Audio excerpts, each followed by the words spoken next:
Hello दोस्तों, नमस्कार सभी को सरस्वती ज्ञान दर्पण भंडार चैनल में सभी का स्वागत है। चलिए दोस्तों, आज हम बात करने वाला इतिहास के कुछ महत्वपूर्ण प्रश्नों की ओर से। इतिहास में ही कौन से जो राठौड़ राजवंश के प्रमुख महत्वपूर्ण प्रश्न बात करने वाले जो MCQ 25 है, जो आप देख सकते हैं कि वेरी वेरी इंपॉर्टेंट क्वेश्चन है। हर परीक्षा में पूछे जाने की संभावना और पूछे भी गए हैं और पूछे जाने की संभावना है। तो आप देख सकते हैं कि ये मॉडल पेपर आपके सामने लेकर आए हैं कि राठौड़ राजवंश के प्रमुख MCQ जो महत्वपूर्ण प्रश्नोत्तरी है जो आपके सामने लेकर आए हैं। चलिए दोस्तों, आज बात करते हैं जो पहले प्रश्न की ओर से चलते हैं स्क्रीन पर। यदि आप हमारे चैनल पर नए हैं तो हमारे चैनल को सब्सक्राइब करें, बेल आइकन बटन को प्रेस करें ताकि आने वाले हर प्रकार की नोटिफिकेशन वीडियो तक आप तक मिलती जाए। चलिए दोस्तों, चलते हैं प्रश्नों की ओर से। इतिहास के महत्वपूर्ण प्रश्नों की ओर बात करने वाले हैं। इतिहास में कौन से इतिहास के महत्वपूर्ण प्रश्नोत्तरी तो किसके साथ राठौड़ राजवंश के कुछ महत्वपूर्ण प्रश्नों की ओर से हम बात करने वाले हैं। चलिए दोस्तों, चलते हैं आज के पहले प्रश्न की ओर से। चले, सबसे पहला क्वेश्चन हमारी स्क्रीन के सामने आपको दिख ही गया होगा कि मारवाड़ में कौन कौन सी रियासत शामिल थी कि मारवाड़ में कौन कौन सी रियासत शामिल थी कि मारवाड़ में कि कौन कौन सी रियासत शामिल थी। मारवाड़ में कौन कौन सी रियासत शामिल थी? जोधपुर थी, बीकानेर थी, किशनगढ़ थी या सभी? तो आपको दोस्तों पता होना चाहिए कि मारवाड़ में कौन कौन सी रियासत शामिल थी। तीनों ही रियासत शामिल थी, जोधपुर थी, बीकानेर थी और किशनगढ़ भी थी। चलिए दोस्तों, नेक्स्ट क्वेश्चन की ओर चलते हैं। नेक्स्ट क्वेश्चन हमारा ये रहा आपके स्क्रीन के सामने। नेक्स्ट क्वेश्चन है कि जोधपुर की नींव कब रखी व किसने रखी थी कि जोधपुर की नींव कब रखी कि जोधपुर की नींव कब रखी व किसने रखी। जो इसका करेक्ट आंसर दोस्तों आप देख सकते हैं कि राव जोधा ने रखी या राव बीका ने रखी या राव किशन सिंह ने रखी या राव सिंह ने रखी कि जोधपुर की नींव किसने रखी और कब रखी। दोस्तों, इसका जो करेक्ट आंसर होने वाला है वो करेक्ट आंसर है कि राव जोधा ने रखी थी 1459 ईस्वी में। चलिए दोस्तों, नेक्स्ट क्वेश्चन की ओर चलते हैं। नेक्स्ट क्वेश्चन हमारा ये रहा आपके स्क्रीन के सामने। नेक्स्ट क्वेश्चन है कि बीकानेर की नींव किसने रखी वह कब रखी। वेरी वेरी इंपॉर्टेंट क्वेश्चन आपके सामने लेकर आए कि बीकानेर की नींव कब रखी वह किसने रखी थी। तो आप देख सकते हैं कि पहला ऑप्शन हमारे सामने है कि राव बीका ने रखी या लूणकरण ने रखी या जय सिंह ने रखी या कल्याणमल ने रखी। आप देख सकते हैं इसमें से कौन सा उत्तर सही हो सकता है। तो चलिए दोस्तों, इसका जो करेक्ट आंसर होने वाला दोस्तों जो राव बीका ने रखी थी 1488 ईस्वी में बीकानेर की नींव रखी थी। चलिए दोस्तों, नेक्स्ट क्वेश्चन की ओर चलते हैं। नेक्स्ट क्वेश्चन हमारा ये रहा। नेक्स्ट क्वेश्चन है कि किशनगढ़ की नींव कब रखी व किसने रखी थी। किशनगढ़ की नींव कब रखी व किसने रखी थी। इसका दोस्तों ऑप्शन आपके सामने है कि पहला ऑप्शन है आप देख सकते हैं किशन सिंह ने रखी थी 1609 ईस्वी में, या राव सिंह ने रखी या राव जोधा ने रखी या राव बीका ने रखी। इसका जो दोस्तों जो करेक्ट आंसर होने वाला है वो राव किशन सिंह ने रखी थी 1609 ईस्वी में। किशनगढ़ की नींव रखी थी। चलिए दोस्तों, नेक्स्ट क्वेश्चन की ओर चलते हैं। नेक्स्ट क्वेश्चन हमारा है कि राठौड़ शब्द की उत्पत्ति किस शब्द से हुई है। जो राठौड़ शब्द है उसकी उत्पत्ति है किस शब्द से हुई है। आपको बताना है कि राष्ट्रकूट शब्द से हुई है या राष्ट्रभाषा से शब्द से हुई है या राष्ट्रभाषा से हुई है या विदेशी भाषा से हुई। दोस्तों, इसका जो करेक्ट आंसर होने वाला है वो है राष्ट्रकूट शब्द से राठौड़ शब्द की उत्पत्ति हुई है। चलिए दोस्तों, नेक्स्ट क्वेश्चन की ओर चलते हैं। नेक्स्ट क्वेश्चन है हमारा ये कि मारवाड़ का आदि पुरुष या मूल पुरुष किसे कहा जाता है या संस्थापक किसे कहा जाता है। मारवाड़ का आदि पुरुष, मूल पुरुष या संस्थापक किसे कहा जाता है। पहला ऑप्शन हमारे सामने है कि राव सिंह, राव जोधा को कहा जाता है या राव चूंडा को कहा जाता है या राव बीका को कहा जाता है। इसका जो दोस्तों करेक्ट आंसर होने वाला है वो हमारा है राव। इसका जो दोस्तों आदि पुरुष या मूल पुरुष है वो राव सिंह को कहा जाता है। चलिए दोस्तों, नेक्स्ट क्वेश्चन की ओर चलते हैं। नेक्स्ट क्वेश्चन हमारा ये रहा आपके स्क्रीन के सामने। नेक्स्ट क्वेश्चन है कि मारवाड़ का वह राजा जो कर्नाटक से नागणेची माता की मूर्ति लाया था कि कर्नाटक से जो अपनी नागणेची माता की मूर्ति लाने वाला कौन राजा था। तो आपको याद में रखना ऑप्शन आपके सामने है कि पहला है राव जोधा, राव सिंह, राव आसनाथ। चलिए दोस्तों, आगे ऑप्शन और देखते हैं। लास्ट ऑप्शन आपके सामने डी दिखाई दे रहा है, धुवड़, राव धुवड़। तो दोस्तों कर्नाटक से जो मूर्ति लाया था नागराज माता से, और कौन लाया था, राव धुवड़ लेकर के आया था। चलिए दोस्तों नेक्स्ट क्वेश्चन की ओर चलते हैं। नेक्स्ट क्वेश्चन हमारा ये रहा। नेक्स्ट क्वेश्चन हमारा ये है कि नेक्स्ट क्वेश्चन आप देख सकते हैं स्क्रीन के सामने है कि आसनाथ किसके साथ लड़ता हुआ वीर गति को प्राप्त हुआ था।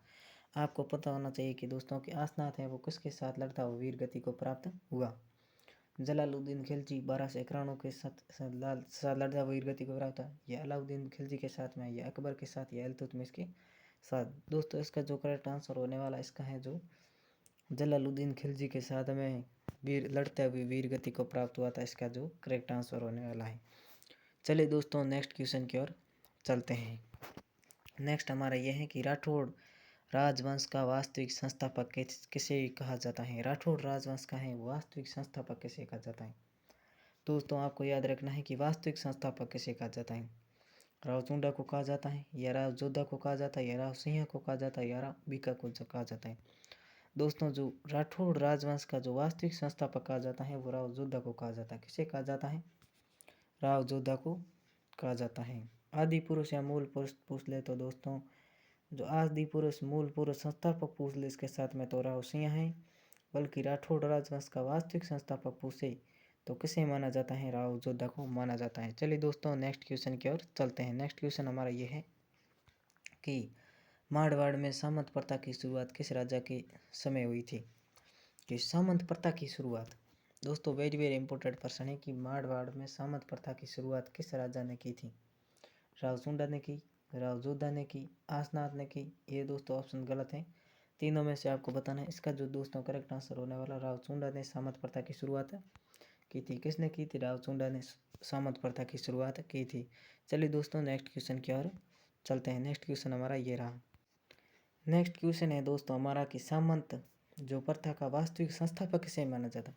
शुरुआत किसके काल में हुई थी दोस्तों, तो शुरुआत आपको याद में रखना है चुंडा के काल में जो सामंत प्रथा की शुरुआत हुई थी वह चुंडा के काल में हुई थी।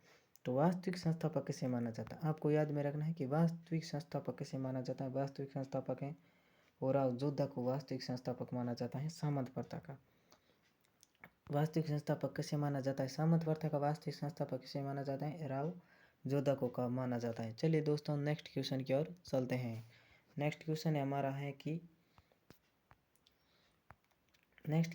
है कि आवल बावल की संधि कब हुई थी, वे किसके मध्य हुई थी। ऑप्शन आपके सामने, ऑप्शन पहला ऑप्शन हमारे सामने है कि राणा कुंभा व राव जोधा के बीच में हुई थी, राणा कुंभा या राव बीका के बीच में हुई थी, राव जोधा या राव बीका के बीच में, या राव कुंभा या राव चुंडा के बीच में हुई थी। दोस्तों जो इसका करेक्ट आंसर है वो है राव कुंभा व राव जोधा के बीच में हुई थी 1453 ईस्वी में। इसका जो करेक्ट आंसर है ए नंबर करेक्ट आंसर हो जाएगा। क्या होगा दोस्तों, ए नंबर इसका जो दोस्तों करेक्ट आंसर है वो ए हो जाएगा। चलिए दोस्तों नेक्स्ट क्वेश्चन की ओर चलते हैं। नेक्स्ट क्वेश्चन हमारा ये रहा। नेक्स्ट क्वेश्चन है कि मेहरानगढ़ दुर्ग है वो किस पहाड़ी पर बना हुआ है। दोस्तों आपके सामने ऑप्शन पहला है कि चिड़ियातोप पहाड़ी पर बना हुआ है, मेसा की पहाड़ी पर बना हुआ है, या काली खोह पहाड़ी पर बना हुआ है, इंगल की पहाड़ी पर बना हुआ है। दोस्तों मेसा के पठार पर कौन सा दुर्ग बना हुआ है, चित्तौड़गढ़ का दुर्ग बना हुआ है। इंगल की पहाड़ी पर आमेर का दुर्ग जो नोहरगढ़ दुर्ग भी कहा जाता है उस दुर्ग वह दुर्ग बना हुआ है। और दोस्तों जो मेहरानगढ़ दुर्ग है किस पहाड़ी पर बना हुआ है, वो है चिड़ियाटोप पहाड़ी। इसका ऑप्शन कौन सा राइट हो जाएगा, इसका दोस्तों ए ऑप्शन राइट हो जाएगा। इसका दोस्तों क्या होगा, ए भी राइट हो जाएगा। चलिए दोस्तों नेक्स्ट क्वेश्चन की ओर चलते हैं। नेक्स्ट क्वेश्चन हमारा ये रहा स्क्रीन के सामने। नेक्स्ट क्वेश्चन है हमारा दोस्तों कि सातल देव ने कौन सा कस्बा बसाया था। इंपॉर्टेंट है वेरी वेरी कि सातल देव ने कौन सा कस्बा बसाया था। पहला ऑप्शन हमारे सामने है कि सातल मेर कस्बा बसवाया, या बारे कोटड़ी कस्बा बसाया, या नव कस्बा बसाया, या फूलीलाव कस्बा बसाया। इसका जो दोस्तों कमेंट जो उत्तर सही होने वाला है वो है ए नंबर सातल मेर कस्बा बसाया। ऑप्शन है वो ए हमारा इसमें भी करेक्ट होने वाला है। चलिए दोस्तों नेक्स्ट क्वेश्चन की ओर चलते हैं। नेक्स्ट क्वेश्चन हमारा ये रहा आपके स्क्रीन के सामने। नेक्स्ट क्वेश्चन है कि राव जोधा का शासनकाल बताइए। आपको दोस्तों राव जोधा का है वो शासनकाल बताना है। राव जोधा का शासनकाल ऑप्शन हमारे सामने है कि पहला है 1438 से 1489। दूसरा ऑप्शन है दोस्तों 1438 से 1489। 1479। और तीसरा सी हमारा है कि 1438 से 1485। और डी हमारा है 1435 से 1489। इसका जो दोस्तों करेक्ट आंसर होने वाला है 1438 से 1489 ईस्वी में, इसका भी ए करेक्ट होने वाला है। चलिए दोस्तों नेक्स्ट क्वेश्चन की ओर चलते हैं। नेक्स्ट क्वेश्चन हमारा ये रहा आपके स्क्रीन के सामने। नेक्स्ट क्वेश्चन है दोस्तों कि गुड़ला नृत्य कहाँ का प्रसिद्ध है। वेरी वेरी इंपॉर्टेंट है दोस्तों, गुड़ला नृत्य कहाँ का प्रसिद्ध है। गुड़ला नृत्य जोधपुर का प्रसिद्ध है या बीकानेर का या किशनगढ़ का या अजमेर का। दोस्तों इसका भी क्या करेक्ट आंसर होने वाला है, इसका भी एक करेक्ट आंसर होने वाला है कि गुड़ला नृत्य कहाँ का प्रसिद्ध है। गुड़ला नृत्य है वो कहाँ का प्रसिद्ध है, जोधपुर का प्रसिद्ध है। चलिए दोस्तों नेक्स्ट क्वेश्चन की ओर चलते हैं। नेक्स्ट क्वेश्चन हमारा ये रहा। नेक्स्ट क्वेश्चन है कि राव सूजा का शासनकाल बताइए। दोस्तों ऑप्शन आपके सामने है। राव सूजा का शासनकाल 1492 से 1515 तक, 1452 से 1515 तक, या 1481 1492 तक, या 1492 से 1520 तक। इसका जो दोस्तों करेक्ट आंसर होने वाला है जो 1492 से 1515 तक इसका करेक्ट आंसर है, जो इसका भी ए ऑप्शन करेक्ट है। चलिए दोस्तों नेक्स्ट क्वेश्चन की ओर चलते हैं। नेक्स्ट क्वेश्चन हमारा ये स्क्रीन के सामने। नेक्स्ट क्वेश्चन है कि मारवाड़ का प्रथम पितृहंता कौन था, वह किसकी हत्या की थी। मारवाड़ का प्रथम पितृहंता किसे कहा जाता है दोस्तों, मालदेव को कहा जाता है या राव सूजा को कहा जाता है, राव बीका को या विरमदेव को, किसे कहा जाता है। मारवाड़ का प्रथम पितृहंता मालदेव को कहा जाता है या राव सूजा को कहा जाता है, राव बीका को कहा जाता है या राव विरमदेव को कहा जाता है।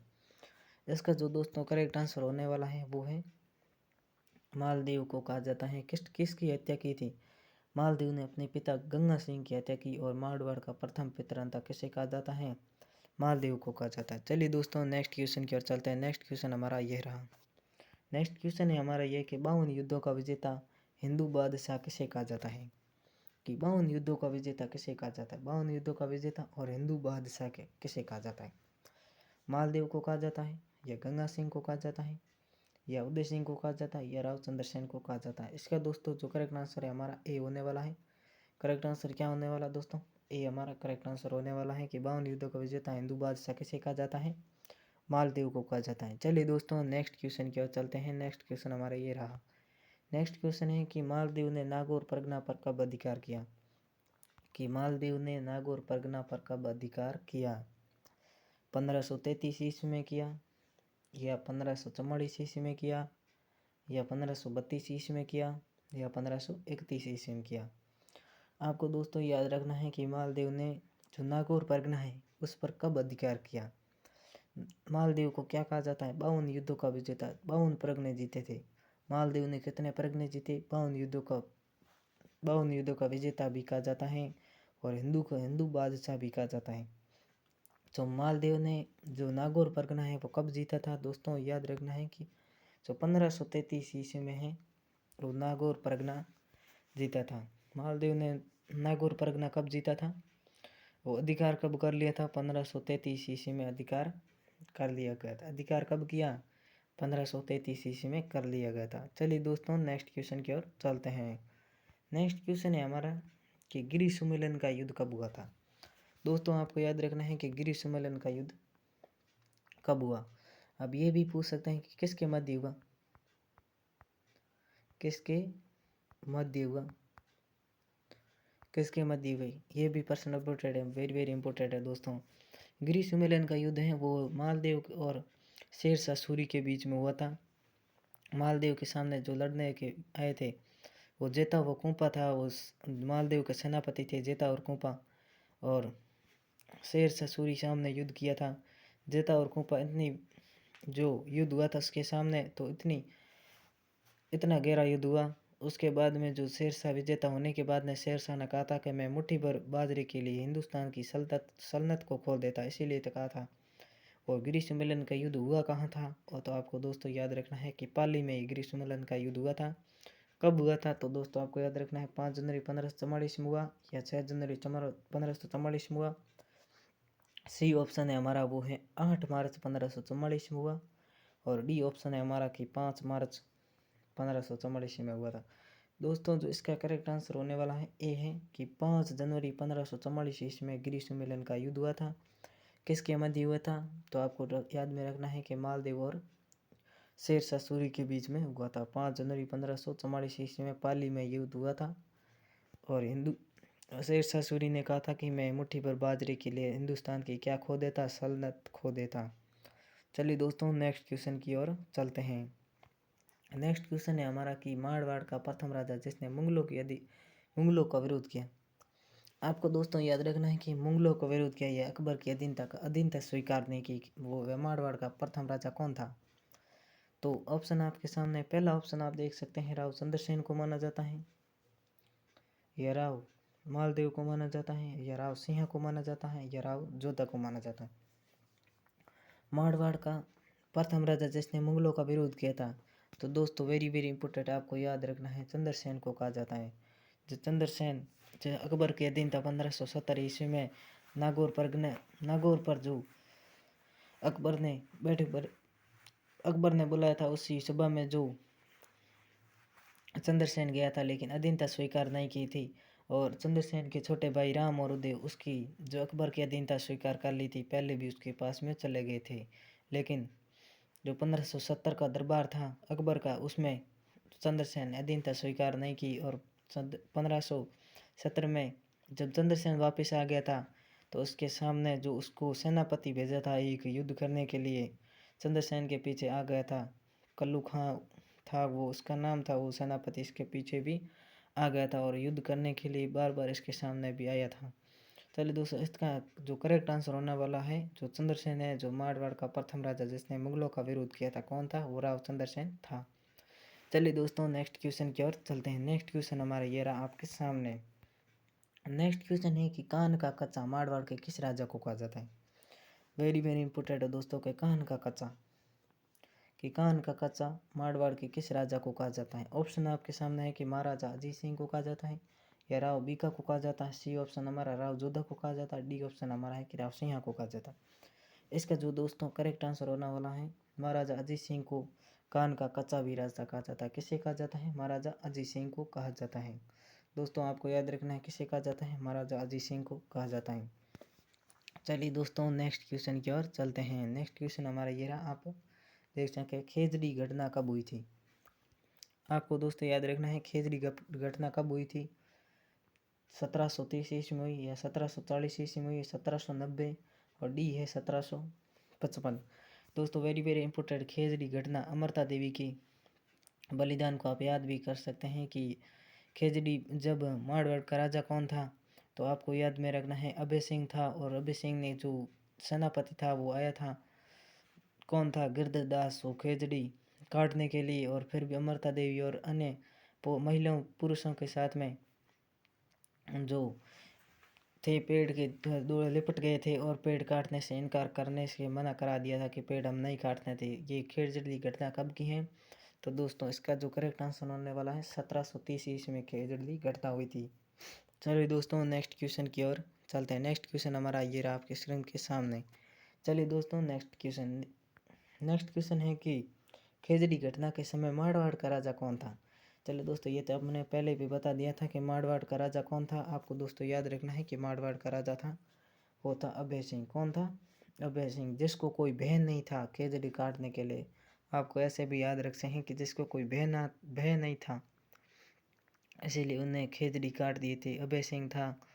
और आगे भी देख सकते हैं प्रश्न हमारे आगे, ये ऑप्शन डी तक ये हमने देख लिया। इसका करेक्ट आंसर होने वाला है वो है खेजड़ी घटना के समय मारवाड़ का राजा कौन था? अभय सिंह था। चलिए दोस्तों आज की हमारी महत्वपूर्ण प्रश्नोत्तरी थी जो राठौड़ राजवंश के महत्वपूर्ण प्रश्न थे। इसी प्रकार से और भी हम राजवंश के महत्वपूर्ण प्रश्नों की ओर से टॉपिक लेकर आएंगे। यदि हमारा वीडियो आपको अच्छा लगा तो हमारे चैनल को भी सब्सक्राइब करें और बेल आइकन बटन को प्रेस करें, लाइक करें और शेयर करें। चलिए दोस्तों आज के लिए बस इतना ही, मिलते हैं किसी नेक्स्ट वीडियो के साथ में। जय हिंद, जय भारत।